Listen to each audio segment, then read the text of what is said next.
Attach the horses and sharpen your bow to sears. We're at the last great Coliseum at Bristol Motor Speedway for tonight's ANZCAR 131 Rock Webradio Thunder Series. And here with me to call all the action, as always, is Danny G. How are you going, Daniel? Good, thank you, Edward. Hello, listeners. All right, so should be an excellent race on tonight. Short track racing, high banks, high speeds. Very much looking forward to it. The drivers are out qualifying at the moment. And just while those guys are putting in some laps, we'll just maybe run through the state of play as it sits at the moment with the championship points. This, of course, is a championship round. We're around about halfway through the season now. And sitting up there out the front with a 28-point lead, Jason Martin over Matt Danson, so pretty healthy lead there for Jason. Then in third place, the ever solid and reliable Michael Skurlock, just ahead of Ryan Jones. Then we've got Stephen Williams and Mirko Dortnak, the teammates from Illusion Motorsports. Then we've got Jackson Callow and Gavin Sadler, new teammates, and also level on points, even there for 7th place. And then we're looking down at 9th place, Josh Micklemore, and 10th is rounded out by Matthew Raymond. So I think given the dominant victory that Matt Danson had here in the Cup Series last week, I think that he's definitely going to be looking to close the gap on Martin at the top of the table, Daniel. Yeah, you'd think so. I know, Danson had a great run last week. I'd be interested to see if he can sort of keep that up today. He was very dominant on the bottom lane. That'll be cool to see if he can actually get that done again tonight. Yeah, certainly since they added the progressive banking here. So for those who don't necessarily know what it means that the banking actually increases as it goes up the track. So the top of the track is steeper than it is down the bottom. And that's really made it a very, very much a high line racetrack. And now that we've got the dynamic track in iRacing as well, that tends to evolve, and we saw Danson doing very well on the low line. Not too many people could match him in the Cup car, so I wonder if he's going to look at doing the same sort of thing here. Yeah, you'd think so. I mean, it's the shortest way around the track, and he was doing it very well last week. I'm not sure how he was doing it. I definitely couldn't get down there with him and do that, but he was just making it work lap after lap. All right, so as is tradition, we always pick somebody pick somebody that we're going to keep an eye on throughout the night, and I'm actually going to keep an eye on Norman Clark tonight. He's had a little bit of a rough run just recently. He's used to be the very, very reliable, steady, consistent finisher. In fact, if you think back to the ANZCAR Cup Series of 2018, where he ran full-length races all the way through the year, and he actually went into the final round with a shot at the championship. That's how reliable and solid he was. But he's had a bit of a rough trot recently, so I've got to see if he can turn that around and grind out a nice, solid finish here, I think. Yeah, and I might keep my eye on Michael Skurlock, actually. All right, Michael Skurlock, where is he at the moment? We're just watching a few guys out there qualifying. Michael Skurlock yet to set a lap. Bob King is a returnee to ANZCAR competition. He's joined up with the Mitch Motorsports squad to be the 4th driver in that particular concern, and he's sitting top of the table at the moment with a 14.849. Next is Robert Mason, about a 10th behind him. So I imagine that there's going to be a few drivers who are probably going to be looking to potentially sneak into that gap in between King and Mason, and they'll be looking to topple King as well, of course. Quick in practice, Bob was, 4th in practice, so he's looking to set a top 5 speed. There's a lot of guys haven't come out yet. There's only been about 7 cars that actually posted laps. Yeah, there's been a lot of drivers who haven't actually come out and set their laps as yet. And with respect to the guys who set their laps, we haven't seen any of the guys that we probably think are odds on to win this race come out and set laps as yet. Bob King, of course, sitting top of the table at the moment. We haven't seen Jason Martin. We haven't seen Matt Danson. We haven't seen Micklemore. Any of those guys. So we'll see what happens when they actually come out to set a lap. I think a lot of them may be waiting for a slight variation in track temperature, potentially. As the changing temperatures, of course, that we're in the night time. The longer that this session goes on, the track may just cool off a little bit to give them a little bit more grip. And of course, on the track with such fine margins, that could be all the difference. Yeah, definitely could be. And I was just having a look at the drivers' names now. There's another one that's come in for the first time, I think, this year. Mitchell McLeod. He's always good fun to watch. See if he actually races and see what he can do. Yeah. Mitch is. He was. If you remember, even as far back as the very first season of ANZCAR we ran, he was one of those guys who was always sort of around about the top there as well. Definitely a potential winner when things go his way. So good to see him making a bit of a comeback to ANZCAR as well, and we'll see what he's actually able to do. He's jumped in just for the start of qualifying and hasn't really got any practice laps under his belt. So I wonder if it's a last-minute decision for him to jump in and try and turn out a good result tonight, but there's a number of drivers out there who are going to be looking at stopping him. Just having a look at the qualifying as it's sort of unfolding as well. We've had Ryan Jones go out there and set a lap, and he has gone second, but he's still almost exactly 1/10 away from King, who still leads the standings. Yeah, and Ryan was very quick last week in the Cup car too. I think he had a bit of an unfortunate finish, but he was up there for most of it, pretty much inside the top 4. So yeah, should have a good run tonight. Yeah, should have a good run. He seems to be at his most comfortable on short tracks. Of course, it was a little bit of a baptism by fire, wasn't it, for him jumping into the Cup Series for the first time. And he was very fast, got knocked around a little bit, and had a couple of unfortunate issues himself. But he seems to be, in terms of outright pace at the very least, he seems to be very quick and is right up there sitting in the top 3. Braden Bullis has just gone second as well. So Bob King, on his return to ANZCAR, hasn't done too much ANZCAR racing. I think you could count the number of races he's actually done in ANZCAR on one hand, and sitting there at the top of the tree, and Jason Martin's actually slotted in just below him as well. So if that lap by Bob King is starting to look better and better and better. Yeah, it is. Still by about half a tenth too. So going out early actually helps. Yeah, certainly does. I'm waiting to see what Matt Danson manages to put together. Of course, we've got Josh Micklemore yet to run as well. Both of those guys have actually got Matt Danson on track at the moment. He's just winding up to do his first flying lap.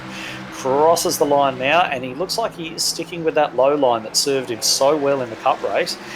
Wasn't the fastest in practice, but he was right up there. So if he manages to dig out a good lap here, it could send him to the top. So we'll see what he's able to put in as he goes across the line the first time round, and that's put him in 4th position, and I don't think he's likely to improve on this second lap. So in fact, I think he's actually rolled out of it. So outside row 2, Josh Micklemore is slotted in there as well, right behind his teammate Jason Martin. So it is a Mitch Motorsports 1, 2, 3, all in the 14.8s. The only other man in the 14.8s, Matt Danson.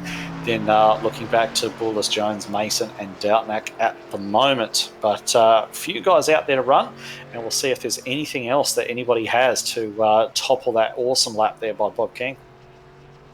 Yeah, I was sort of having a look at Michael Skurlock about a couple of minutes ago. He didn't have a very good run. I think he wrecked himself actually coming off turn 4 and messed up both laps. So I don't think we'll see him with a time. Other than that, only about half of them are gone out so far, and he got about 40 seconds to go. Yeah, so it looks like a lot of people trying to avoid.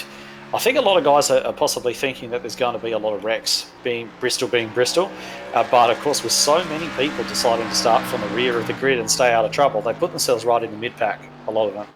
So, yeah, not sure if that's going to be the best decision, but in any case, that's the decision that they have taken, and they're going to have to try and make the best of it. So what we might do is just run through the grid, because we are just coming to the last 10 seconds of qualifying now. Don't see too much changing from here. So Bob King, pole position on his comeback to ANZCAR. What a great effort from Bob. Very good on the dirt, Bob King, but the tarmac, we don't see too much of him. But here he is, top of the tree, ahead of Jason Martin, who's going to start outside row 1 with him. Then second row, Josh Micklemore, Matt Danson. Row 3, Braden Bullis, Ryan Jones, Robert Mason and Mirko Doutnack. They're row 4. Mark Newton, good result for him, and Joseph Tavora. They're row 5. Row 6, Ben Doherty, and the one I'm watching tonight, Norman Clark. Then we've got Michael Latta and Mitchell McLeod there on row 7. Then going back a little bit further from that, we've got Michael Skurlock starting way down by his standards. He's going to start next to Brett Wheeler on row 8. Then we've got a couple of old hands on row 9, Matthew Clute and Darren McKenzie. Then Stephen Williams and Matthew Raymond starting row 10. Go back to row 11, Roger Clark and Jacob Knight. Then Matt Hunter and Aaron Wilson back there even further. And then just going back past them as well, we've got Tristan Koch and Kai Sloggett, Gareth Anderson, Jacob Knight and James Allen. And I'm not 100% sure that Jacob Knight and James Allen are taking the start. I can't see that they're actually in the server, either of those guys. So we could just have a 26-car field rolling off here tonight. Yeah, a little bit shorter than most weeks, but I think it'll suit Bristol, hopefully. There'll probably be a couple of wrecks early before it all sorts itself out. But yeah, I think a smaller grid here will actually make the racing a little bit better. Yeah, I think so, and I think it's going to be one of those where we have to have, there's going to be a few guys early on in the race who I think are going to get involved in a little bit of trouble, and that's just based on looking at practice and the way that everyone was running during practice as well. There are a few guys that were struggling to put a good lap run together. A few guys, probably some of the newer guys, who were struggling around some of the other traffic, because traffic, of course, a big concern here at Bristol.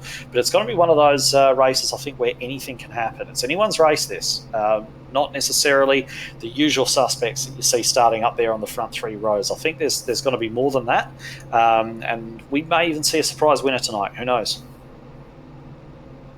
Yeah, it could do. I think tyre strategy is going to play a pretty big role too, especially I think coming down to the final sort of stretch of the race.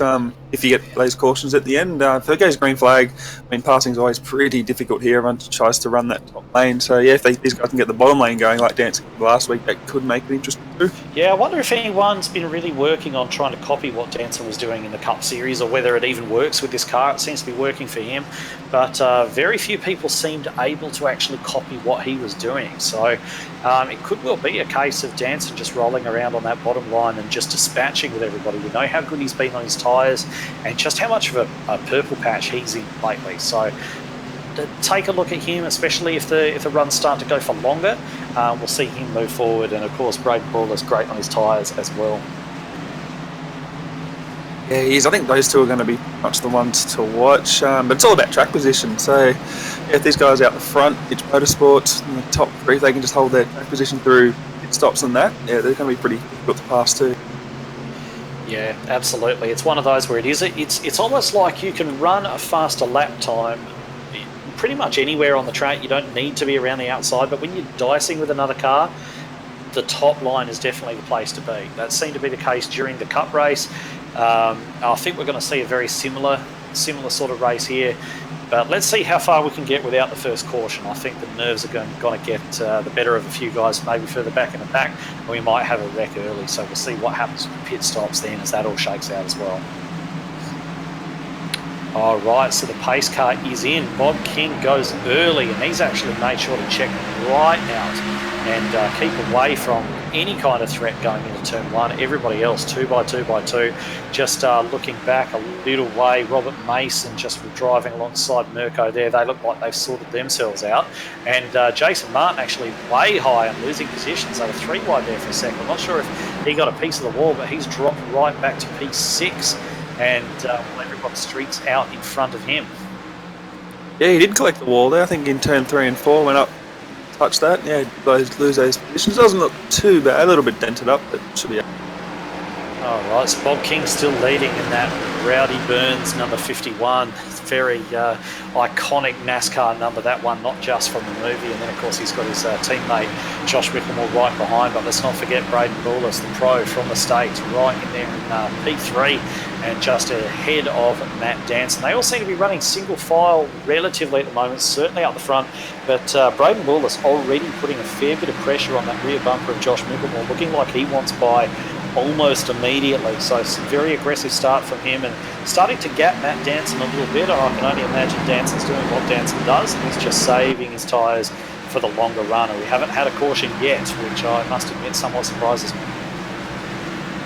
Yeah, same, and they've stuck to the bottom line here. You got Bob King's just starting to flirt with the middle, which Brados did the lap before, but yeah, at the moment they're all on it. Now Brados, oh sorry, he's back on the bottom. Josh Mickelmore just touched the wall. Yeah, definitely very, very easy to do. And I think that Josh, at the moment, I'm not sure he's really interested. We have got that caution. We have got that early caution. So just having a quick look to see who was involved in that. I can see Joseph Tavora was definitely involved in the 666. And I believe he's had a come together with Ben Doherty, possibly. Looks like, yeah, they've just come together on the exit of 4. Doherty has survived, and Tavora has gone down. Somebody's actually clipped him on the way through there as well. Just having a look, it looks like one of the Ballistic Racing Team cars has actually clipped him. Just trying to get a bit of an idea. That might be Michael Latter. Yeah, Michael Latter's actually just clipped him there, and perhaps he very difficult to tell, but perhaps he wasn't off the throttle or something of that nature. And it looks as though perhaps Aaron Wilton has become involved in that as well. Looks like Aaron Wilton was actually a long way back from where that accident happened, but it looks like he's jammed the brakes on, perhaps trying to avoid running into the back of Roger Clark. Got a bit sideways, but he's gathered that up. He'll live to fight another day with no damage at all. But big shame for Joseph Tavora and Michael Latta getting involved in that one as well. Yeah, and that wreck was pretty much similar to every wreck that we had last week in the Cup Series. And I think you'll see that actually pretty much all the time off turn 4, it just seems to be the car on the inside, it just trying to put too much gas in, just gets into the car on the outside, and unfortunately it just pretty much ends in the inside wall all the time. All right, so while we were actually looking at that, there was a big flurry of activity as these drivers tried to get out of the pits, and it looked as though Bob King had actually been jumped, but I think that was that may not necessarily have been the case. Looks like Bob King has retained the lead ahead of Josh Wickham or Braden Borlas, but there's also a few cars that haven't pitted, and they are Mirko Dortnack, Matthew Raymond and Gareth Anderson. Gareth Anderson, he's coming to the pit lane now. But those top two, Dortnack and Raymond in the 62 and the 83, are first and second on the road on older tyres than everybody else, but not much older. They're only on lap 10, but it's going to be significant enough that there is going to be a performance disadvantage there. But the way this track is, it may be a little bit easier said than done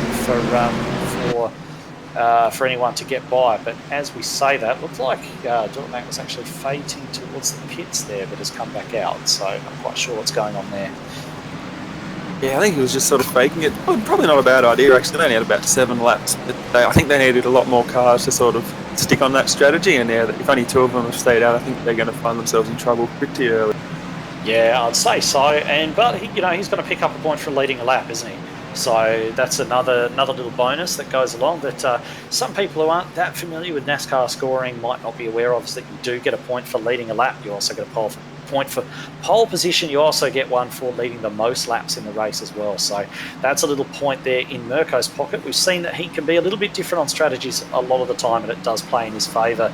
Of course, having that cup win that he had earlier on in the season. But he goes early as the pace car dives off. And I believe that Bob King and Borlas are going to look to... gone into the back of Bob King. King has caught it, and it looks as though everyone's going to continue on. But that's Raymond up in the fence as well. He's running along the wall. They both did a great job to catch that then. That has cost them both bulk places. Bob King dropping down to 5th position. Braden Borlas dropping down to 8th. And Mirko continues to lead. Although we do have another caution out there on the track right now. And we're just going to go and have a quick look. It looks like Roger Clark may potentially be involved in that one. Let's just have a quick look and see where that one all kicked off. And I think that was actually the 24 of Mark Newton just getting straight to the back of Roger Clark. Nothing Roger could have done there. Looks as though he was just hit straight in the rear and turned around. So nothing Roger could have done. Just looks like 24 just went in there way too keen under brakes and has taken him out. Looks like most other drivers managed to avoid it though, so perhaps just those 2 involved. Yeah, I think there's about 3 of them up near the fence, but yeah, the 24 and Roger Clark, they're the ones that cop the most damage out of that. Okay, so it looks like Dortnack has actually just not committed to the strategy that he had earlier on. He's taken to the pit lane, so he must have been feeling that car was not really capable of putting up a fight with the wear that was on those tyres, and that's going to hurt him now. He's going to drop right to the back of the field, as he's really the only car that's come in apart from, looks like Wilton might be coming down the pit lane as well. Everyone else staying out. We only had a few moments of green there, and Josh Mickelmore is now your leader ahead of Matt Danson and Bob King.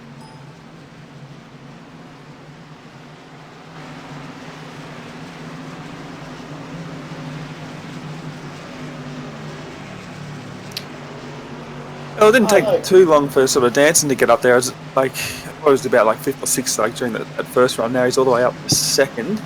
I think this is where we'll start seeing his foot down though. Yeah, potentially. I mean, Danson has been the beneficiary of basically just staying out of trouble. Of course, you saw Martin hit the wall. That cost him a bunch of positions. Then we saw Borlas and King get together. That cleared them out the way too. So really, he's kind of got up to 2nd place just by staying out of trouble. He hasn't really had to pass anyone.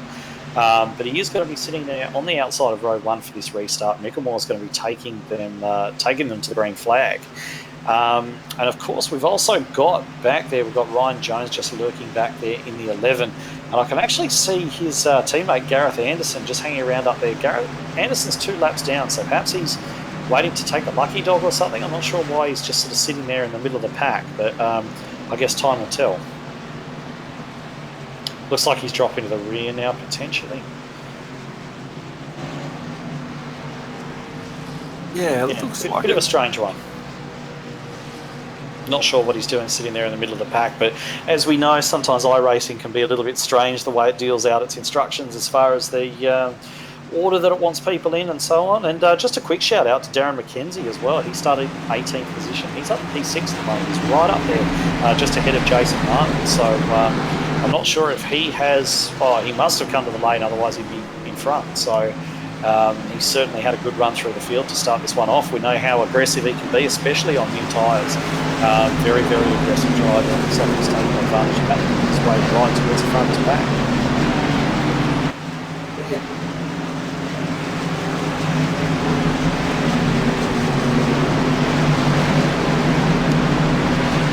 Alright, so we're just going to be rolling around now under caution. They are on 1 lap to go. You can see the lights on that pace car are out. So Josh Whitmore will lead them away once the pace car dives back into the pits, and hopefully he will stay there for a little while and we can get some nice green flag racing in. I'm sure Matt Danson will be wanting that as well, the way he's been on his tyres recently. Micklemore jumps, Danson tries to go with him, but it looks as though Bob King's looking to get a run down his inside. Danson just sticks high. He seems to be able to run anywhere he wants and still gain time, and he's already putting pressure on the outside of Josh Micklemore. Yeah, that was a great restart, really, but he's very well at the start, but he's really picked it up, hasn't he? He's going for the lead. Yeah, and I think he just got it now. He's cleared Micklemore. Yeah, a little bit of pushing and shoving back in the pack as well. I just saw Darren McKenzie get into the back of Ryan Jones. It was only a light little touch, just to let Jones know that he's there and he means business tonight. Yeah, we got Braden Bullis just under Darren McKenzie now. Doing that pretty well. I think he's clearing through these 2 corners. Does? Yeah, Mark looking to make his way back up just alongside Doherty while all that's going on. Looking to dispatch him and try and claw back up to where he qualified. Yeah, we got Darren McKenzie actually having a look under Bullis now. I think Ryan Jones is actually in the wall lap before. Yeah, possibly a little scrape there. Bullis seems to be running just a little bit of a different line. He's running at the bottom right now, but he was sort of running that high in, low out sort of line for a couple of laps there as well. So he's obviously got a little bit of a game plan that he's working to in terms of the way he's going to manage his tyres and so on. We are catching up with some lap traffic already. So Matt Danson just getting around. Not sure who that was. A yellow car. I didn't actually recognise it. So he's got round here. It might have actually been Brett Wheeler just diving from the pit lane, but. Yeah, lap traffic, of course, such a short little bull ring around here. Lap traffic coming into play almost immediately. Danson already has more back markers in sight. So he's going to be sort of just hoping that they hold their line. All you really want as a leader, you don't really care where the back markers go, just so long as they're consistent. And they hold the same line and they can make you get around it. There's no blue flags, no rule that a back marker has to get out the way. In fact, it's perfectly reasonable and common for a back marker to fight with the leader to stay on the lead lap. That's perfectly fine to do that. But as the leader, just what you want out of the back markers is just consistency and predictability. It's when they start being unpredictable that accidents occur. Yeah, there's a lot of chatter about that last week's race, but Bullis just going under Ryan Jones. Now, this is actually the top 5's on. Well, you can almost throw a blanket over them. Yeah, it's great racing here at the front, isn't it? I didn't expect it to be so close, so early on in this one. Well, we're 30 laps in now, don't forget. We've got 150 laps. We're just working lap 29 at the moment, and Matt Danson has not cleared away the way he managed to clear away from everybody in the Cup race. It's still very, very close, as you mentioned. You can almost throw a blanket over that top 5. But Jones just hanging on back there, dispatched by Braden Bullis, and now we've got Jason Martin. He's running side by side with Darren McKenzie trying to get that move done. Not sure how much that little bit of damage is going to be affecting Jason. Probably not too much around Bristol, but it's certainly going to be just something you can see probably up the corner of his eye. Yeah, I was just having a look at Braden Bullis. Did a great move there. He sort of went to the high side through 3 and 4 and got a massive run off or cut underneath Josh Mickamore, and he's just fighting for that position now. Mickamore holds strong on the outside there. Yeah, it's got to be one of those, isn't it, where passing down the inside is very difficult. It seems that a car that can run anywhere it wants, the low line's the place to be, but you just can't get any overtaking done down there. If you want to overtake, you need to be around the outside, it seems, which is a very odd state of affairs, that the fastest line isn't necessarily the best line for overtaking. Yeah, it's one of the usual characteristics about this track. It's just very awesome like that. Can't really see it too often anywhere else. Yeah, it's a great track, isn't it? A lot of people, it's a bit of a love-hate track for a lot of people. I certainly really very much enjoy here, as we see Bob King just getting up the inside of Matt Danson now. It looks like Danson may have been caught out by some back markers there, and just trying to weave his way through. Bob King has stolen the lead through all of that. I was actually just watching one of the back markers bounce off the wall, and I'm sorry to say that I did actually miss that move, but we do have a caution on track as well. Yeah, I think that involved the 24 car again, but it looks like up in the wall, say the 28. Possibly Matty Cloward actually was involved in that. Yeah, I think, potentially.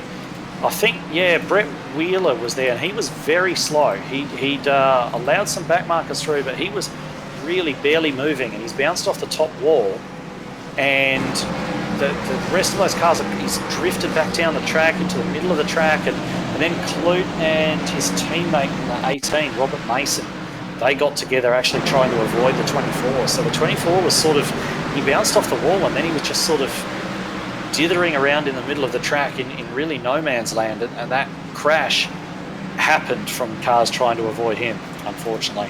And I'm just going to go back and have a quick little look to see how Bob King got that move done on Matt Danson. I'm fairly sure that there was some back marker intervention in it.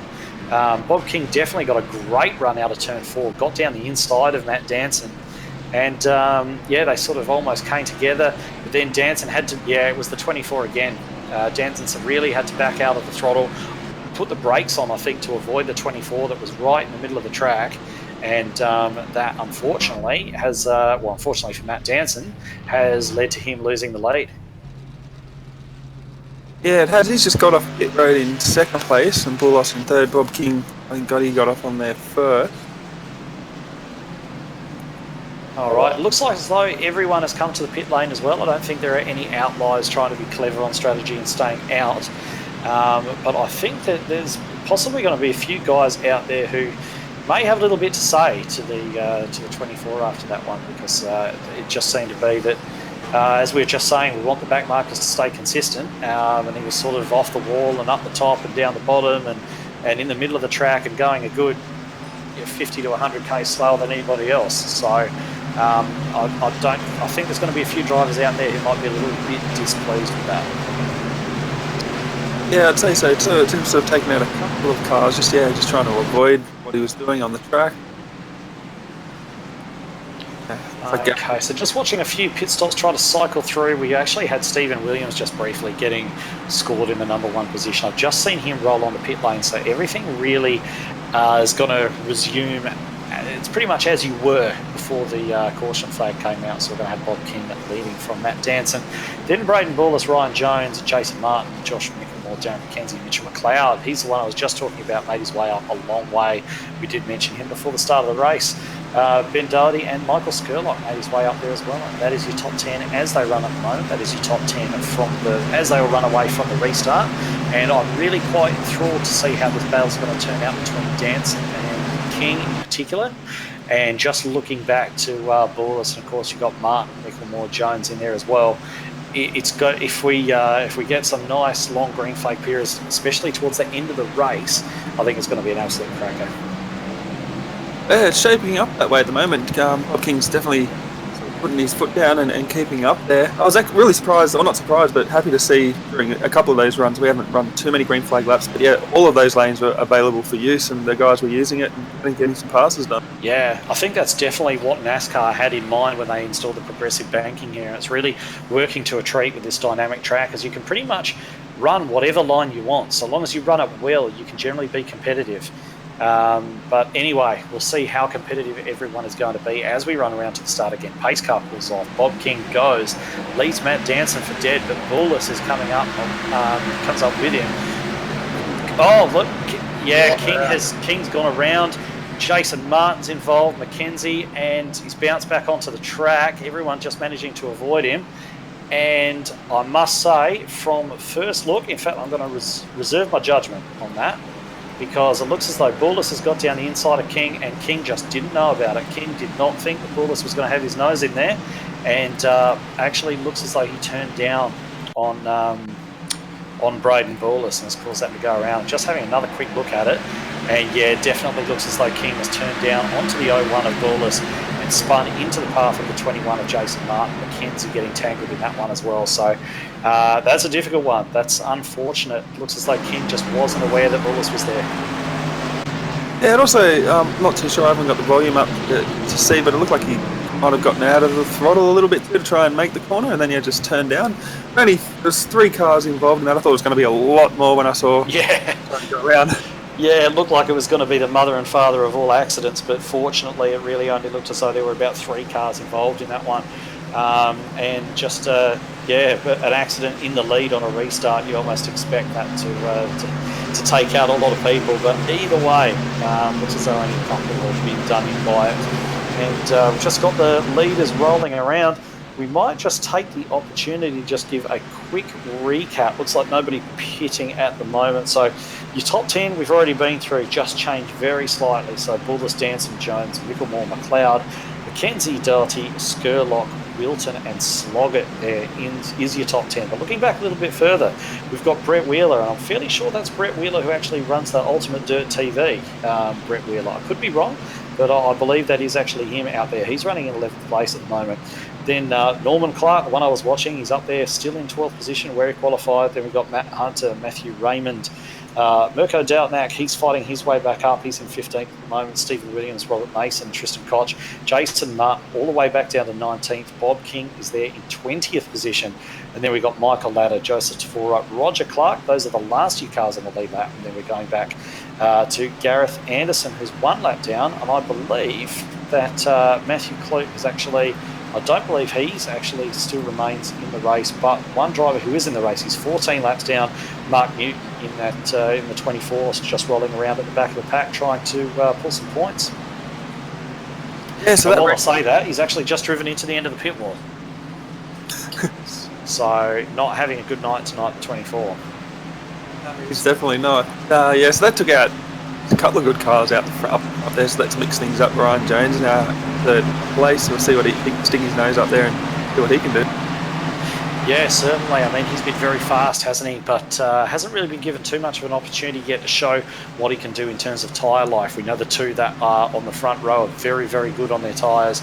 We know that Josh Mickelmore is having a great season. He's not really firing so much in this particular series, the Xfinity Series, the Thunder Series. He's down in 9th in the championship, but he's doing very, very well in the Cup. He's been extremely consistent, so he's going to be a threat as well. So I'd like to see how Ryan Jones does on a longer run, how he is with his tyre wear. We'll see.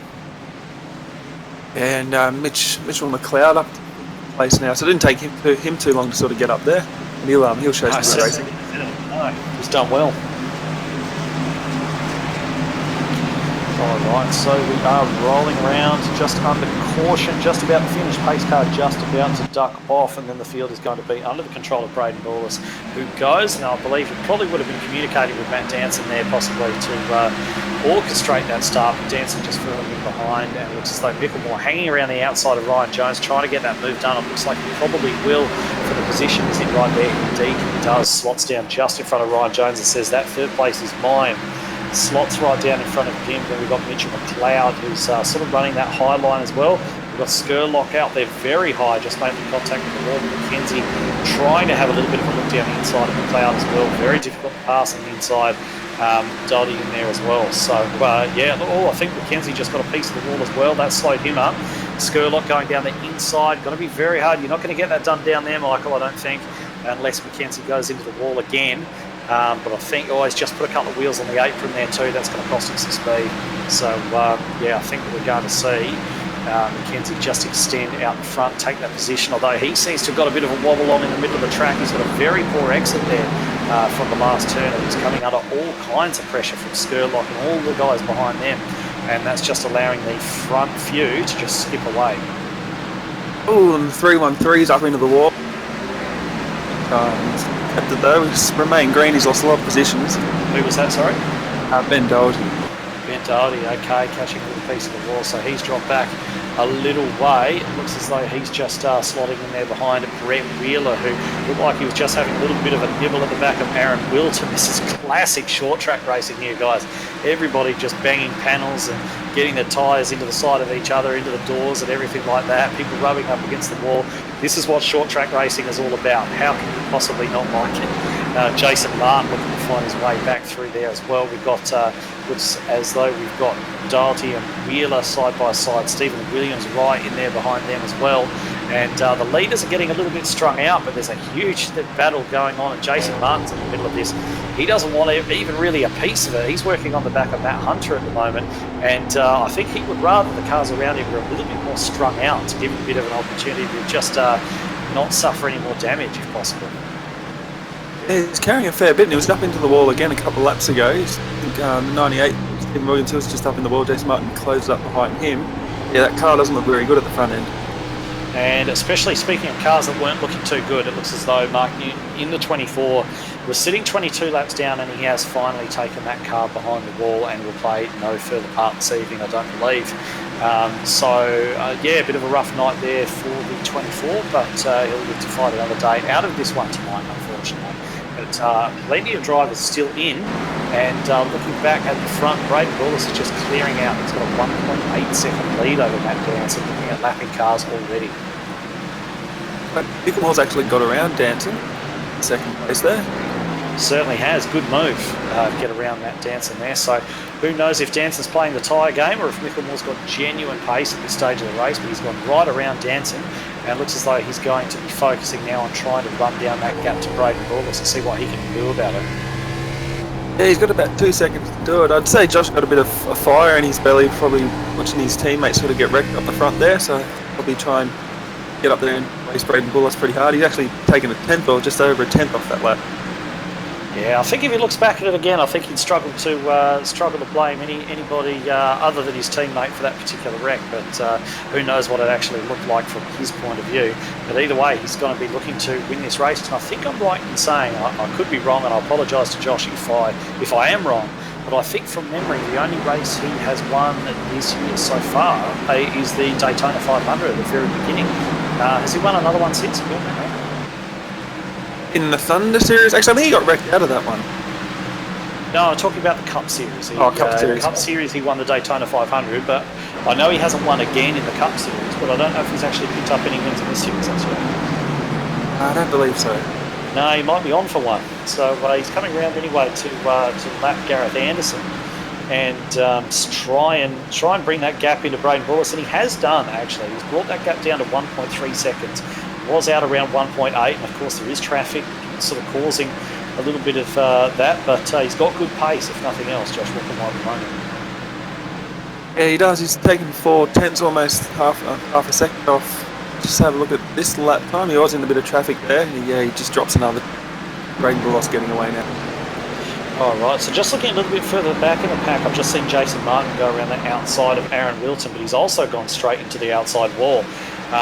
Put a little bit more damage on that purple number 21, unfortunately for him. But certainly not the only one out there tonight carrying damage. Certainly looking to stage a little bit of a fight back as he pulls up onto the back of Stephen Williams. There's some good battles going on up and down the field, even if the front's getting a little bit spread out. Just looking back at Matt Hunter and Ben Doherty, who are running side by side, just in front of Robert Mason, Brett Wheeler in there as well. Looks as though Wheeler may have just got into the back of Mason. They both rub up against the wall, losing positions. It looks as though possibly Roger Clark taking advantage of that down the bottom line he is. Just trying to get that move actually completed. He's got Mirko Dortmack in there, Norman Clark, Wheeler into the wall again. And again, it looks as though he's absolutely just pinballing that number 28, and we have a caution on track. And I think I saw a race on ANZCAR involved in that, although I could be 100% wrong. But I just thought I saw Gareth Anderson. Was it Gareth Anderson sideways? It was indeed race on ANZCAR. Gareth Anderson. It looks as though he got together possibly with Bob King. He did get together with King, and they've both gone down into that inside wall, bounced back up onto the track. Did anyone else get wrapped up? Yeah, it looks like Norman Clark possibly as well, just had to lock up the brakes and try to avoid that. But Bob King involved in his second wreck now, and I need to just go back and have a little bit of a look at that, because I think he just sort of ran up into the outside of Anderson. I'm not 100% sure, so just having a quick look at it. Yeah, it's just that turn 4 thing like before. Yeah, it looks as though Bob's car's just got a bit tight on the exit of 4, and he's just got into Anderson, who was really just minding his own business up against that wall. It didn't look as though he came down at all. So and now King's also just overshot as he came into his pit bay. Everybody looking to go to the pits, and Braden Bull is coming in, making his pit stop and getting out with that lead well and truly retained. Yeah, he's looking pretty racy at the moment. He's looking good, isn't he? He's just picking his way through these little incidents that are taking place, and I'd say he's almost the only car out there at the moment that's looking straight. Although I think Matt Dancer's looking pretty straight as well. But Bullis, yeah, he's had that little bit of contact with King earlier on, but apart from that, I think he's had a fairly clean race. And Mirko Dortnack is showing back in the lead, but I don't know if he's going to do his trick of diving into the pits again. We'll see. Yeah, we will. He's carrying a little bit of damage, Bob. So he's actually, Mirko. So is Danson, a little touch on the right front, not too bad. But yeah, I think the only straight-looking car at the moment is Bullos, what I can see. Yeah, short track racing. Yep. So Mirko has dived down into the pits. So he just seems to be pitting on the second lap of these caution periods. I'm not 100% sure why, but that's what he's doing. And in any event, that is going to give the lead back to Braden Bullis. Josh Mickelmore, as hard as he was working at narrowing that gap, now that gap has absolutely evaporated, and he's going to have Matt Danson back for company. Ryan Jones still sitting there quite solidly in 4th place, and Darren McKenzie still sitting there in the top 5, having a great run tonight. Yeah, I have to say, I think what Mirko's doing is, because when you get involved in these wrecks, like this track is so short, it doesn't take long for the pace car to come around. So if he's leading and comes into the pit, he's going to lose all that position, but he gets to stay on pit road a lot longer to try and fix a lot of that damage. This seems to be what he's doing. You could be 100% correct. That actually makes a great deal of sense. So that could be why Mirko's electing to do that, to protect himself from going a lap down. Anyway, so I believe the lights will be out on the pace car this time by, I think they are, yeah, they're going 2 by 2, which means we're forming up again, ready for a restart. And just up ahead of the leaders, you can see some cars just making their way out of the pit lane as well. So they're going to get their skates on and get back around to the back of the pack, and hopefully get all lined up before we have to go racing again. Yeah, Jason Martin making a lot of sort of damage repairs too, which he has to. He raced his way back up into the top 10 after all that, but he's a points leader, so he's going to have to stay out there and battle on for these points. Yeah, well, he's the last car on the lead lap at the moment, Jason Martin, and Mitchell McLeod is the first car 1 lap down, so it looks like they all got involved in that a little bit. Braden jumps early again. Bullis is absolutely checked out there, and Matt Danson looks as though he's following him through and takes over 3rd place from Josh Mickelmore, trying to make that high line work. Looks as though Darren McKenzie got away really well as well. He slotted up in front of Ryan Jones to take that 4th place. Mickelmore and Danson, they're not done with it yet. Danson's sort of holding that high line, that more defensive line, and they're really getting up onto the back of Bullis now as well. Yeah, they are. It was kind of a bit of a slow start, sort of restart there by Mickelmore. Yeah, it wasn't a good one. I wouldn't be surprised if Bullis and Danson were orchestrating it between the two. They're known to work together, these two. So not really surprised to see them both jump off the start together. I'm sure they'll be conversing in one way or another, but in any event, they are 1 and 2 at the moment, and quite a few guys just sort of battling it out beyond that. But I wonder how hard these guys are going to fight each other. Very would be my guess. But certainly big implications for the championship tonight if Jason Martin stays down where he is. He has made it 1 position on Michael Latta, but he still runs 18th. Yeah, and this restart's not as hectic as it has been. Everyone's sort of single file at the moment. They're just starting to flirt with the outside line now, led by Skurlock, I think. Well, let's remember as well that everybody just about is carrying varying levels of damage, so that's going to differentiate the performance between the cars, and possibly cause these guys not to run as close as they have been running. And speaking of guys who are carrying damage, we've got Joseph Tavora. He's going to be the next car to be lapped. Braden Bull is catching him already, and he's certainly going to be hoping that Joseph just holds a nice steady line and allows him through without too much trouble at all, because the pace difference between the two at the moment is absolutely enormous. No, and I mean, they were on the back full loss a couple of laps ago, but he's checked out again to 0.7 of a second. Yeah, I mean he's checked out to a degree. Yeah, 0.7 of a second back on Matt Danson. But if we do get a long run in, I wouldn't be surprised to see Danson actually close that. But having a look back at the moment, Micklemore's keeping Danson fairly well honest, and I think that Darren McKenzie just trying to have a look at the way these guys are racing a little bit further back. It looks as though he might just be holding Jones and Skurlock back a little bit. But of course, he's perfectly entitled to do that. There's absolutely no reason why he would want to move over and make the life of his rivals any easier. And it's one of the things about short tracks, it can be difficult to overtake. Looks as though McKenzie there, just running that sort of middle line, going to be very difficult to overtake him doing that. I think Skurlock's trying to get in there above him, sort of trying to get in between him and the wall, but it's going to be a hard thing to accomplish. If he can do that though, he might be able to get that move done. Yeah, he's working him, Skurlock. Not sure I think he's trying to force McKenzie or get McKenzie to run where he wants him to run. At the moment, he just can't get it done about it. Goes on the bottom here, gets a good run off turn 2. He's not going to be able to get there. Here's Tavora, just bounced off the wall as well, so it's adding another factor into the mix. Yeah, it is. Brian Jones just goes under the bottom now. Skurlock might get hung up behind Tavora. Yeah, teammates there. No, it looks like he's actually got that move done and got around. But yeah, definitely. It looks like he's got a bit of overlap there on McKenzie as well. Gets down, wheels on the apron. That's not going to help his exit at all. And these guys in a big luster of a battle at the moment. And McKenzie really looks to be that cork in a bottle. But he's doggedly holding on to that 4th place and doing an excellent job of it. But he has taken that low line. That's going to affect his exit, and that's given Skurlock the opportunity he needs to get up there around the outside.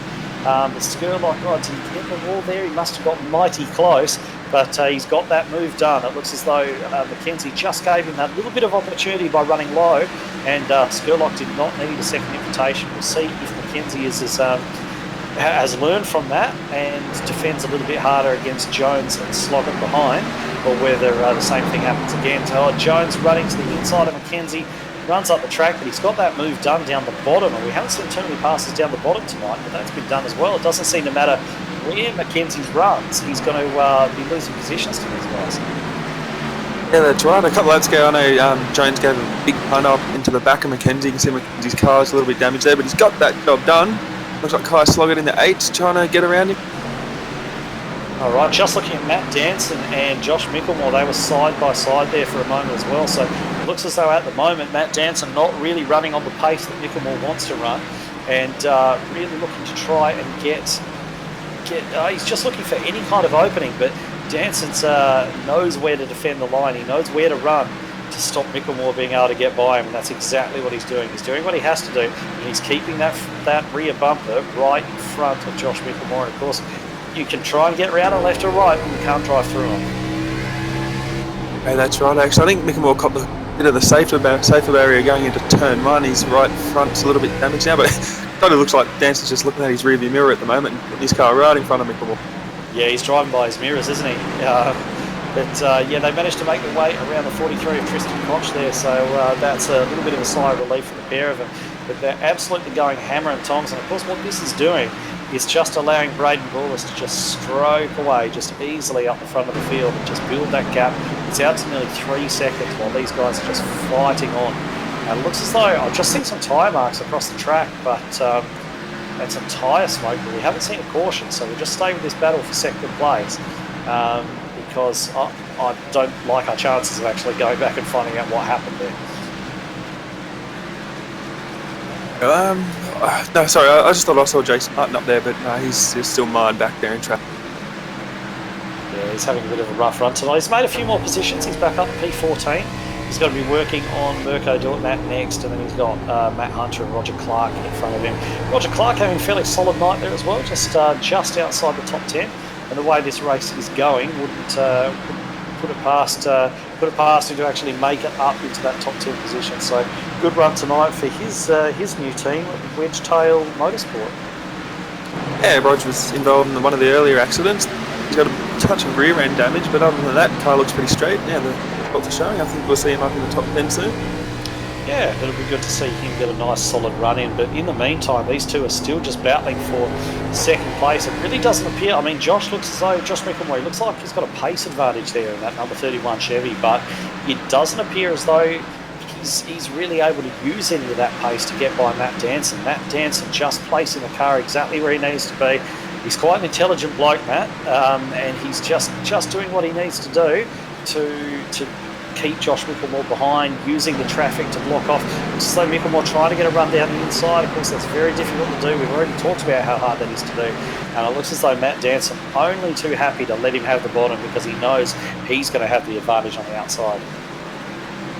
And it's just so hard to sort of get down there and run the bottom. Oh, caution flag is out. Caution is out. So what are we looking at here? It looks like Mitchell McLeod involved in that one. Not quite sure what's kicked that off, if he was the start of it or not. And it looks as though Mirko Dortnack has just come up on Mitch, potentially, and turned himself across Mitch's nose. So he's just gone across the nose of McLeod. Looks as though McLeod's come down a little bit too, perhaps. Yeah, maybe 6 of one, half dozen of the other, but that's made Jason Martin's job a little bit easier because Dortnack has just crossed McLeod's tee and brought them both to a stop. But fortunately, no one else involved in that one. No, I'm just having a look at McLeod's car. He does have a fair bit of damage on that now. All right, so the leader's rolling down the pit lane anyway. So we've got Braden Bullis with a bit of a gap over Matt Danson running into the pit lane. Mickelmore, as ever, right on Danson's tail as they roll in there. And they're quite spread out as they come in. It looks like only the 5 leaders really coming into the pit lane there. Looks like Ryan Jones may have just overshot his pit box a little bit. But these guys will get service, come back out. We'll see if anybody manages to make a position. Bullis out first, Danson out second. Mickelmore with a fairly slow stop there, actually. Looks as though he's going to retain that third place, though, which he does. And then I think we're looking at Skurlock has actually come out next. So possibly a few positions gained for him. Looks as though he's just running there in front of Darren McKenzie. Those two were 9th and 10th. So a few positional changes there. Yeah, I'm not sure if the on-track incident sort of slowed Mickelmore down, but he was right behind Matt Danson just before the yellow came out, but he was definitely not behind him when they came into the pits. That's why he's slow. His stop seemed slower. Yeah, okay. They looked not overly close coming in, but they looked okay. So yeah, look, maybe he did get caught up in that. I know those guys definitely did have to pass that accident, so it's certainly not beyond the realms of possibility that that is exactly what happened as you called it. So that leaves us. We're just waiting for the timing to update as they go across the line. We've got Matt Danson, of course, sitting in there behind Braden Bullis. Those guys are 1 and 2. And then we've got Josh Mickelmore, Michael Skurlock, Darren McKenzie, and Ryan Jones, who did lose a few spots when he missed his pit bay there, rolling around in 7th position. He's going to be disappointed with that. I think he's been up in the top 5 for most of the night. Yeah, I think he had a lot of problems on possibly Monday in the trucks too, trying to pit. Yeah, he's had a couple of rough races. He's had a lot of speed though, and I mean, so long as you're fast, you've always got the opportunity to pull out a good result. If they're not falling for you at the moment, you don't have to worry too much because you've got just that inherent speed there. It's when you're having bad results and you also have no speed, that's when you really have to worry. So Ryan will be fine. He'll be looking to possibly make a few more positions to get back up there where he probably believes he deserves to be. Yeah, and I'd say he'd get back up there. Should be 7th position starting on the inside, so it'll be quite fun to watch him, I'd say. All right, so I believe that the pace car lights are out, letting the lapped cars through. So the pace car will pick up Braden Bullis, who's just running now on the inside of Matt Danson. And then we've got Mickelmore and Skurlock, row 2, McKenzie and Jones, row 3. Looks as though we're going to have Stephen Williams and Matthew Raymond there on row 4. We haven't seen too much of those guys, either of those guys up in the front pack tonight. But they've made their way up there, so we'll see if they've got anything for the guys in front.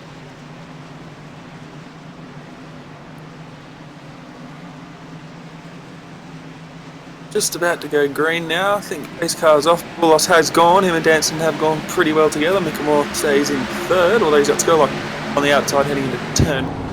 Yeah, it wasn't a great start by Mickelmore, was it?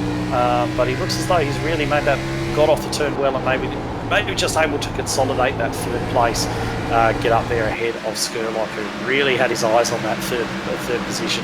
Ryan Jones just looking to take a dive underneath Mackenzie. Mackenzie's a bit wise to that now, and he's just sort of sitting there mid-track, and we're under caution again. Yeah, and I think that happened right in front of the leaders. It did, and that was 57, Michael Lattis. So just trying to, and I'm afraid I'm not really able to pick up exactly what's happened there. I can see that he spun, and I'm only really just able to catch the end of it, so I don't know if you are having any more luck with what you can see there, Dan.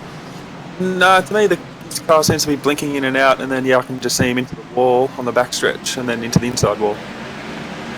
Yeah, so it looked like a single car accident. That has completely done the motor on that 57. We're not going to be seeing any more of that tonight.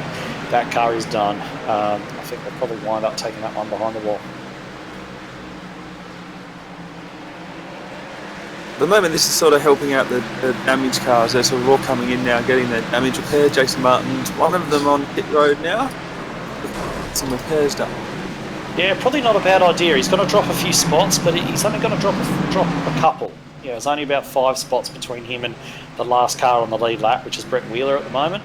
So it makes sense for him to dive in, get some new rubber on it, get some damage repaired, and just see if he's able to do anything to almost fresh tyres with a little bit healthier car, nice repaired car, and try and make those positions back. He's one of the guys who's going to be able to overtake on this track, and we've proven that already. We've got the pace car coming down, and he does jump, make sure he gets out in front of that pace car, as does everyone else. Ben Doherty looks like he was in there getting some patch up on that car as well. Robert Mason was getting some repairs. So it looks as though Roger Clark took some repairs as well. And he was right up there earlier on, but he's being shown way down in the high teens at the moment. So, and I believe that so long as Mitchell McLeod was not involved in that wreck in any way, he's going to get the lucky dog and actually get his lap back. So we'll just have a quick look to just keep an eye on McLeod to see if he does get his lap back. But by my reckoning, he should be lucky dog. Yeah, he should. I can't see any movement now. He's still staying in line. Now he comes down the road, actually.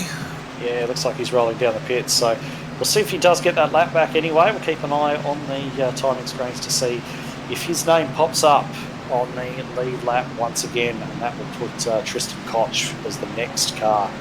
That is not on the lead lap, but of course he's 2 laps down, so it's going to take him a little bit longer. But everyone's fanning out 2 by 2 at the moment, which means... no, it doesn't mean the lights are still on the pace car, so looks like they're all just forming up in anticipation of going 1 lap to go. Yeah, I was able to get it this time around. Ryan Jones, he did make position on that start, and he's up on the outside now in 6th place. He's getting back up. Yeah, so he's going to start on the outside of row 3 there, and he and Darren Mackenzie are going to renew their battle, which seems to have been going on just about all race. Ever since Mackenzie worked his way back up to the front, actually, those two have been going at it. So lights out on the pace car now, and we're just about ready to go green once again.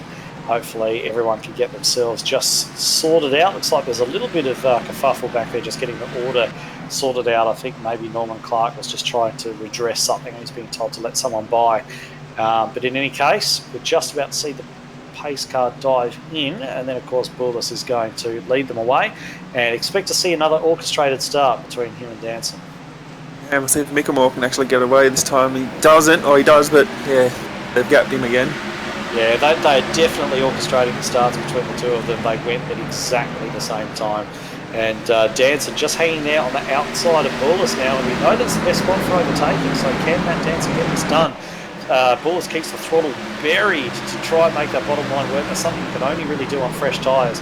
And he's managed to hold on to the lead, and we're under caution again. They're coming thick and fast at the moment, aren't they? Yeah, I've got 48. Yeah, Matt Hunter. Oh, and he's Kai Sloggett's just run up the track into him. Yeah, and so it's very similar to a couple of accidents we've already seen tonight, but Sloggett has gone into Hunter, and it looks as though perhaps one of his teammates got involved in that as well. It's a bit of a shame. Sloggett's found himself really in the wars the last few races. This is not the first time that he's been involved in something in the last few races, but he's got to He's got involved with his teammate Mason, then spun back up the track. He's taken Clark, Roger Clark in that one. A few other cars picking up some minor damage, but it was definitely Sloggett who's taken his car behind the wall. Sloggett, Mason, and Roger Clark that copped the worst of that one, certainly. That's a big shame for those guys. Yeah, it is. So you got Roger on pit road now, just trying to fix some more damage. Yeah, he's looking at the back end of the top 10 there, and at the moment, yeah, down in 18th. He's not going to be very happy. No, I shouldn't think so, and I think he's going to be even less happy given the fact that that is the team that, and there, Mitchell McLeod's just taken the lucky dog as we speak. But I think Roger's going to be even less impressed given the fact that he was involved in an accident with a team who's actually just left. So I think that it's going to be doubly disappointing for Roger, and Roger has taken that car behind the wall as well. So that's unfortunate for him. In fact, I can actually see Roger sitting there in the admin section in the Discord chat at the moment. I might just give him a little while to cool off, and then we might just grab him in for a little bit of an interview and get his take on the race and what actually happened there in that incident that's unfortunately caused him to take his car back behind the wall. But we'll give him a little bit of cooling off time before dragging him in here and giving him the old Spanish Inquisition. Yeah, I think he'll have a couple of good things to say. There's one thing that's actually gotten away from me is actually the pace of this race. It seems to have been under a fair few cautions, but we're only 30 laps to go. Yeah, we're not far to go now. Certainly somebody like Jason Martin, who's on a fresh set of tyres, is going to have an advantage. And after all of those wrecks and things that happened, he's actually up to 11th place. So he's in 11th place, and as far as I'm aware, he's on fresher tyres than anyone in front of him. So that's going to be something to just keep tabs on as this race winds down. If we do get some green flag laps, that could pay dividends for him later on. It should do. I think you can get back up in like top 7 or something at like kind of night might have been salvaged a little bit.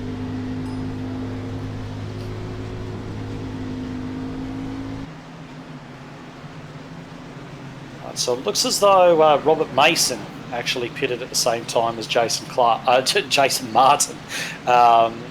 So he's just running there in 10th position as well. But let's not forget that Mason was one of the cars involved in that accident that's just taken place, and he's going to be having a fair amount of damage to deal with on the front end of that particular car. So yeah, all guys dealing with different levels of tyre wear, different levels of damage, different driving styles, everything else. So there's a few big variables coming into place at the end of this one. Yeah, there is, and the guys just lining up now. We've only got half a lap to go before the green flag comes out. I think this is where Mickelmore needs to nail this restart and just so he can get up to the back of Bulos and Danson and put on a fight. Otherwise, yeah, I think Bulos is going to run away. Yeah, his last 2 restarts have been fairly ordinary. So he's going to...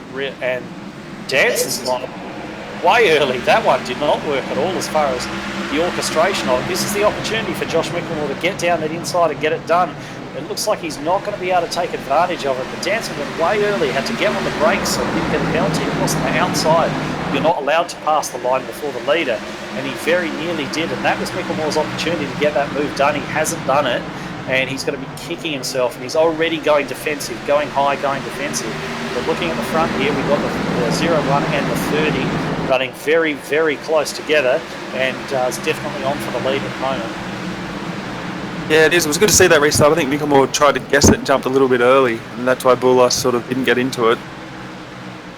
Yeah, entirely possible. Entirely possible. He's sort of watching via his mirrors. Mickelmore certainly gave it his best shot, but just wasn't able to get that done. But he's sort of closing in back now on the tail of the front pair, and Skurlock's there as well. Ryan Jones has made his way past Darren McKenzie. He's got his position back. He's up there in 5th again. So these guys who've been the regular front runners all night are going to be continuing to fight it out, I think. And I think I wouldn't be surprised at all to see the winner of this race come from one of the drivers sitting on the top 3 at the moment. You got Mickelmore now, he's sort of swarming all over the back of Danson. He's using the high side to get a run off. Look, Danson's back to driving with his mirror at the moment, putting the blocks on. Yeah, he certainly is. And I wouldn't be surprised. I mean, I know that Josh Mickelmore and Matt Danson, they are mates. They get on very, very well indeed. But the amount of the amount of trouble that Josh has had actually trying to make a move on Danson The way Danson's positioning his car and everything else, I wouldn't be surprised to maybe see Mickelmore get a little bit frustrated, maybe get the bumpers out. If you're not going to move, maybe I'll move you sort of approach. Yeah, but he's just fallen off the back of Danson a touch. Danson's gotten onto the back of Bulos. Yeah, I think Bulos might have just had a scrappy lap there, which has sort of brought him back into play for, I guess, the other two behind him. But they're going to have to pull something out of the bag, because since Bulos has taken the lead, he's looked fairly well untouchable. He's been very good on his tyres, and he's had better long run pace than anyone. So if they're going to get him, now's the time to get him. Yeah, that's it. And he just maintains that low line. He's doing very well. Seems to be clipping the apron a little bit there too. I don't know if that helps him turn the corner, but I've been watching that. Yeah, he seems to be doing it, but he seems to be doing it... Okay, we're under caution again. I'll just... it looks as though Brett Wheeler's gone around. Brett Wheeler in the 28 has... looks to just be a single car accident. He's come out of that good old turn 4 again. No, sorry, it was turn 2 he's come out of. Smacked the outside wall, bounced onto the inside wall. Done a nice pirouette for us on the back straight, and has just about halved the length of that number 28. He has, hasn't he? So I wouldn't be surprised. It's got a fair amount of front end damage. I wouldn't be surprised to see that struggling mechanically now, that car. Only he really knows what kind of condition it's in, but it looks fairly unpretty from this angle. Just see there's a couple of guys looking to make a move. Mickelmore's actually coming to pit road. Well, we'll see how many people follow him. He's going to want a lot of people to follow him. The only way that's going to work is if a lot of people follow him, and there's quite a few guys who've actually stayed out. Mickelmore rolling down the lane, and he hasn't got any friends come down with him. There's only a few guys which have come down the lane with him. He's going to lose a bucket of spots. Honestly, that move coming down the pits, and this is the thing about this style of racing as well, that you can make a perfect move like he just did.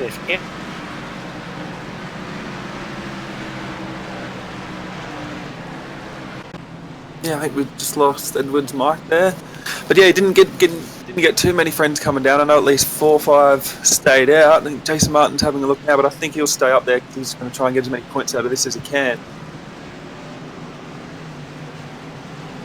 Yeah, and Bulos and Danson sort of faked there. Yeah, that wouldn't have fooled him. That wouldn't have had anything to do with it, I don't think. Mickelmore wasn't tricked there. He made the decision to come in. Yeah, he did. I guess it's hard at this stage of the race because the laps are going to wind down. If it was me, I might have stayed out because I'm only guessing these guys are going to get racy and another caution's going to come pretty quickly. These laps are running out. We're only going to have about 11, 12 to go after this. Yeah, it's a brave man who pits, and in that situation, but it's also a guy who knows he's got pace and knows that with a slight little bit more pace advantage, he may be able to make something happen. But unfortunately, he required a few other brave souls to come down with him, and that didn't happen. He's sitting back there. He's only 8th, so it's not a disaster. I'd expect him to pick up probably 4 more positions if we run green to the end of the race. I'd expect him to get back up there into that top 5 at least on those fresh tyres. But what he would have wanted is for everybody to come in and for him to be sat there right behind Bulos and Danson on fresher tyres than the pair of them. So it hasn't quite worked the way he would have wanted it, but he's not going to give up. I can absolutely guarantee he's going to throw everything in the last few laps of this one. Yeah, he will. He'll be good fun to watch, I'd say. How about Mackenzie up there in 4th? He's going to be there fighting hard to stick in that top 5. Yeah, surprise of the night for me, actually, Darren Mackenzie. He got up the front very, very quickly. He didn't take long to get there at all, and he stayed there as well. He's done a really good job.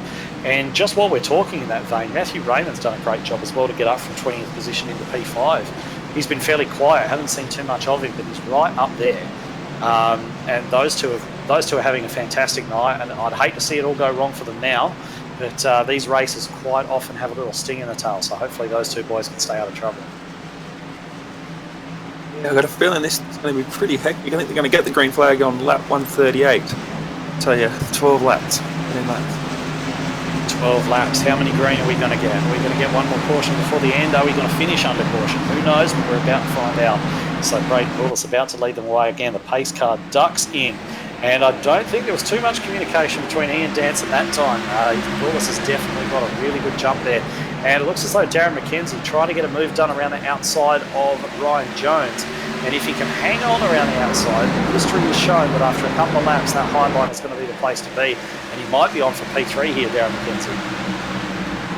Yeah, it's looking good at the moment. Ryan Jones just... No, Jones right to the back of McKenzie. And that's caused an enormous pile-up. Micklemore's involved in that as well. Oh, that's really unfortunate. I was just quietly, supposed to remain impartial, but I was really hoping that Darren McKenzie was going to be able to hold on to that position there, but that's really unfortunate. Just Darren doing what he has been doing fairly consistently and just sort of holding that middle line, and Ryan Jones has just been unable to keep it down, and a huge pile up. Micklemore involved, Skurlock involved, Dortnack involved, Raymond involved, Tavora involved, lots of cars involved, but have a look at the driver who was not involved, who was right there when that all kicked off and was not involved at all, did not pick up a scratch from it. That's number 21, Jason Martin, up to third place. Yeah, he must be licking his lips at the moment. All the way back into third. It didn't look like he was going to get a decent result there for most of the race. Yeah, I mean, he's been right on the scene when a couple of when more than one accident. There's been like 2 or 3 accidents where he's been right on the scene, and he's managed to get out of it most of the time. But just while we are under caution here, I don't think we're going to see anyone go to the pit lane. So I might just try and grab in Roger Clark and see if he's got anything to say. Roger Clark, you got a copy? How are you? Not too bad. Just thought we'd just grab a very quick word with you while we're under caution here, just to get your take on how the race was unfolding from your perspective, and then what finally ended it. Well, it was going well. I've been trialling out new spotter, which has been working really well for me, and it's sort of been a bit of a hard slug after leaving a big team and sort of going out on my own. But sort of race was going good. Car was working properly, had a nice rhythm, and unfortunately I noticed the TMFR teammates were racing each other, which so I sort of started buttoning off a little bit, but unfortunately you can't button off too much at Bristol, you get run over, and sadly they wrecked, and short track racing can't really go anywhere. Yeah, and that was all she wrote. Unfortunately, we were kind of following your progress up the field a little bit, because you'd sort of made it back inside that, almost inside the top 10. I think you're up there in 11th place for a while, and kind of got caught up in a little bit of incident a bit early on, but managed a fairly good fight back from there. So unfortunate to see that end for you, but you're certainly not the only one who's had a promising night, sort of unfolding, only to have it all undone. So commiserations. Yeah, cheers for that. Yeah, that earlier incident was just one of those, sort of, I haven't really seen Mark racing around, and unfortunately he went for a bit of a dive bomb, and it kind of didn't work, but I think he would have learnt, because I did give him a bit of a rub coming out of 2, and that's what happens when you dive bomb at a short. Yes, certainly does. There's certainly some respect to be earned in the pack before you get too much leeway. That's just the way this style of thing works. So Roger Clark, thank you very much, and enjoy the end of the race. Well, good fellas, enjoy the rest of the broadcast. Alright, so that was Roger Clark, unfortunately taken out of the race in an incident earlier on, but we've got only a handful of laps to go now. We're going to go green with about 5 left in this one, 5-6 left, so lights on the pace car are out. This one will decide it. This one will decide the race. If we get another caution out, most likely we're going to finish under caution, so we'll see how we go. Bullis goes, Danson goes, they go together. Those 2 green cars taking off together at the front of the field, and fairly ordinary start from Jason Martin in 3rd place. Looks like Jones trying to go around the outside there. I'm just keeping my focus on the lead, although there's a lot going on behind them. But this is the battle for the win right up the front between the 01 and the 30. Danson all over the back of Bullis, just trying to get that move done. I think he's trying to look to the outside. Jason Martin moves up the track into the side of Skurlock. Skurlock into the wall. Jason slowed down. They're 3 wide back there. Now they've just moved out to 2 by 2 by 2. It looks as though Mitchell Cloud's back up there in the top 10 as well, and they're fighting. But looking back at the battle for the lead, it's hard to know even where to look with these guys. And Bull is still leading there from Danson. Can Danson do anything? He's got a couple of laps left now. He's trying hard, trying to get some runs off the corners, staying a little bit higher than Bullos is. I don't know if he's going to be able to get there. Yeah, he's sort of playing with his lines, playing with that momentum, isn't he? Trying to get the best run off the turn that he possibly can. And this, for anybody who's sort of new to this style of racing and they want to know how you overtake on a track like this is how you do it. You've got to get the runs off the turn to really set yourself up and make a move into the next one. It's the kind of thing that gets set up from a lap or so before. But looks as though Micklemore's just made a move past Jones. We'll keep our eyes on the front too as we go into the last lap. Danson trying everything, going high, going low, trying to get that run. I don't think he's going to do it though. I think that Braden's going to hold him off. Coming through turn 3 and 4, Braden Bullis wins it. What a great drive from him. Danson second, Micklemore third, Jones in fourth position. It looks like Jason Martin's come away with fifth after all of that. Skurlock sixth, and Ben Daly seventh. Mitchell McLeod made his way back up to eighth position as well. So good run from those guys. And Darren McKenzie, after all that, managed to make his way back up to 14th. It's not what he would have wanted, but certainly better than he could have got. Yeah, and even though that race was sort of slowed down with a fair few cautions, it was actually pretty exciting though. Pretty good race to watch. Yeah, I thought so. I thought it was absolutely, so short track races are like this. They're like this. You sometimes get the races that have the really long runs, but you also get the ones which are difficult, which have a lot of incidents and so on. And that's just the nature of short track racing. And that's why the spectators love it so much, because of the action that you get. You're guaranteed to get action when you come to a short track, and that's why we run here, and that's what it's all about. So it's about guys bouncing off each other, running along the walls, trading paint. That's what short track racing is. And I think we saw a very good, if probably a little bit incident packed, even for the drivers' liking, but I think we saw a classic short track race tonight. Yeah, I agree. Yeah, it was actually pretty cool to watch. Yeah, so Braden Bullis, Matt Danton, Josh Micklemore. He actually did not too bad to finish up there in third because he was involved in that last accident, I think, where they all sprawled out across the back stretch or the front stretch, whichever one it was. And I didn't think he was going to end up getting up there, especially after making that late pit stop too. But yeah, third place, good result.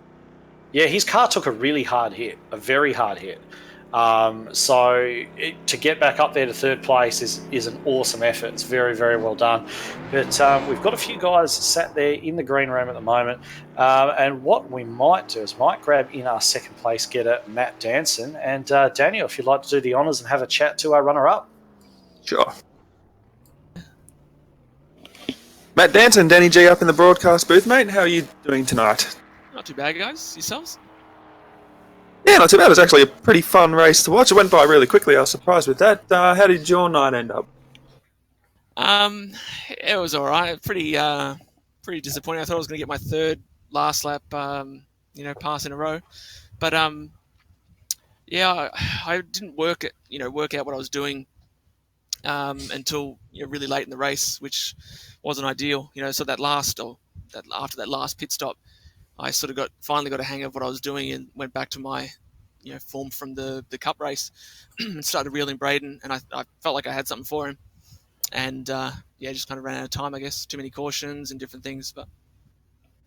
Yeah, I hear. I mean, when we were watching the start of the race, I was sort of noticing no one really knew which line was going to run the best. They were on the bottom, then up the top, in the middle. But yeah, it seemed to be the bottom line there, at least in the early going on the runs. Yeah, like I said, I was horrible for some reason. Like Braden was just checking out on everyone. Clearly he was the class at the field at that point in time.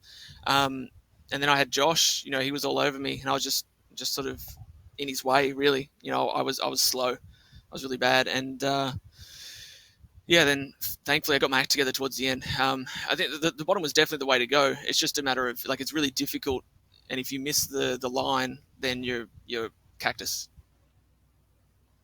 Yeah, fair enough. Well, congratulations on second anyway. You got a couple of shout-outs to do before I let you go? Yeah, I'll give some shout-outs to the dancers, the Matt Danson fan club. So thanks for all the support for them, of course. Thanks to you guys for putting on the stream and everything. Thanks to myself for continued success. I think leading to this, I had 4 wins in a row, and it's difficult to find me outside the top 2. Shout out to my teammates as well. Braden on an awesome win. Ashton, he's probably asleep somewhere, but it was good fun. Cool, man. Well, you enjoy your night. We'll catch you next week in the Cup Series at Dover, I think it is. Yes, yeah, one of my favourites. I'll see you guys then. Catcha. All right, so that was your runner-up tonight, Matt Danson. So fairly solid night for him, and he's perfectly right when he says he's in a fairly big purple patch at the moment. It's been quite difficult to find him outside the top two, as he said. So now that he's climbed out of the smoking burnout machine that he was running around in on the front straight, performing the winners' burnouts, we might actually bring in our winner, Braden Borlas. Braden, Edward Foster here in the Performance E streaming commentary booth. Well done on a close win, but it looked to be a fairly comfortable win. Heck yeah, thanks. It's closer than I wanted it to be, I'll tell you that much. Well, we saw sort of after you managed to get to the lead, you're able to extend on the pack in probably the most of the race, but then coming down to the end, Danson was actually able to apply pressure. So what was the reason for that? I'm gonna solely pin it on him screaming the entire last 20 laps. We'll go with that. Okay. I don't want to give him too much credit. You know. Oh, no, absolutely not. His head's already big enough, so we don't need any.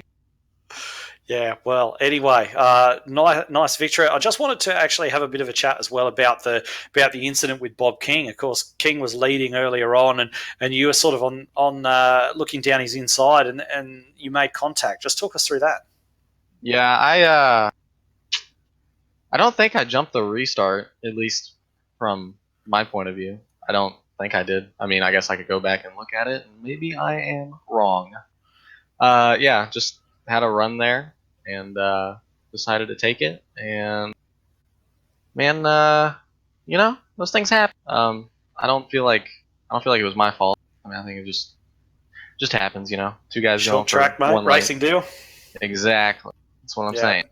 All right. Well, fantastic win anyway. Haven't seen you around that much in some of the races that we had, but when you come back, you always put on a show. So well done. Thank you very much for that. Is there anyone you'd like to give a shout out to before we let you go? I guess I'll give a shout out to Matt, because I mean, I don't really have a reason. I just guess I should. The definition of a bad bromance. All right, no problems. We'll let you go. That's our winner, everyone. Braden Borlas. Fantastic job from him tonight. And finally, we might just bring in our third place driver, Josh Micklemore. I'm not going to make you interview your team boss, Daniel. That'd be weird. I'll take this one. Josh Micklemore, third place tonight. Talk us through it. We had a quick car. Just got involved with that one at the end. Would have been interesting if it went green at the end. I think we definitely would add something, but it's the way it is. Well, what was running through your mind after you made that pit stop and not that many cars came with you?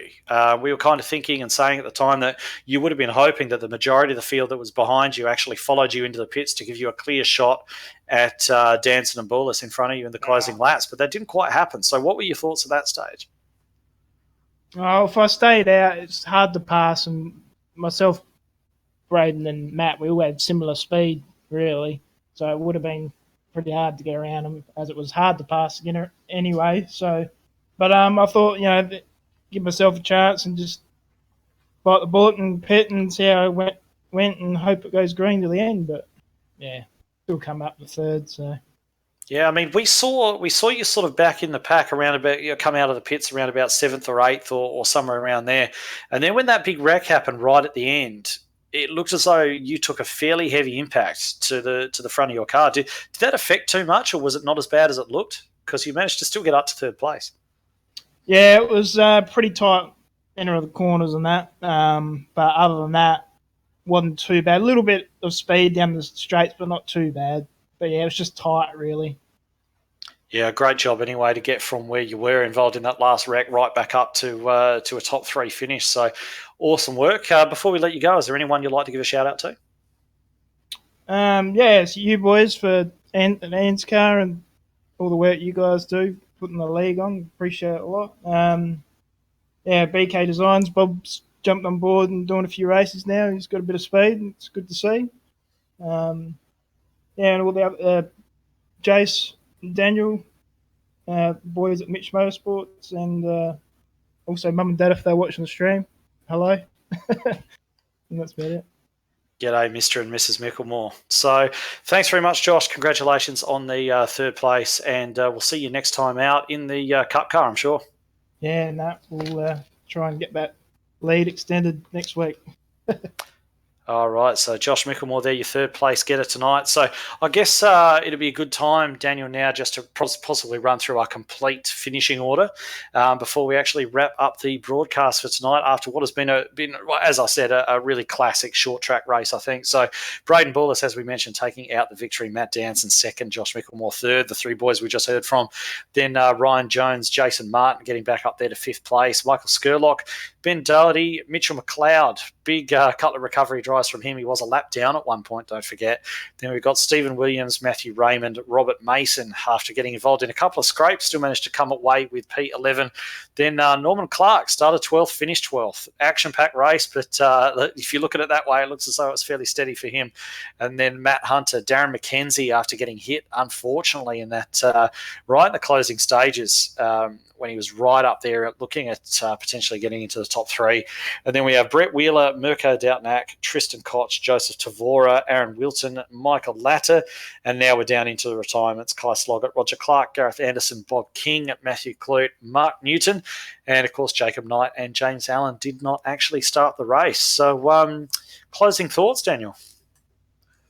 Pretty entertaining race. I actually enjoyed watching that. I think in 2 weeks we're at Iowa for 100 laps, so another short track. That should be another good one too. Well, if you remember, Iowa was always sort of almost like a bogey track for ANZCAR. We had some really ordinary races there, and then last time we went there last year, at the end of last year in the Truck Series, it was absolute belter. It was a fantastic race. So I hope to see a little bit more of that form carry over into Iowa Speedway for sure. Yeah, we'll have to see what happens. The truck race a couple of weeks ago was a little bit messy, but it was also a very fun race. Yes, that should be a good one. All right, no problems at all. So that's pretty much all we've got for you tonight. That race is over. Braden Bullis, your winner, and the point situation getting ever more interesting as the season goes along. So thanks to all of you for watching. Thanks to Jenny G for calling this one with us. Carl with you on the cameras as well. And until this time next week, when we're going to be back with the Cup race from Dover, it's good night.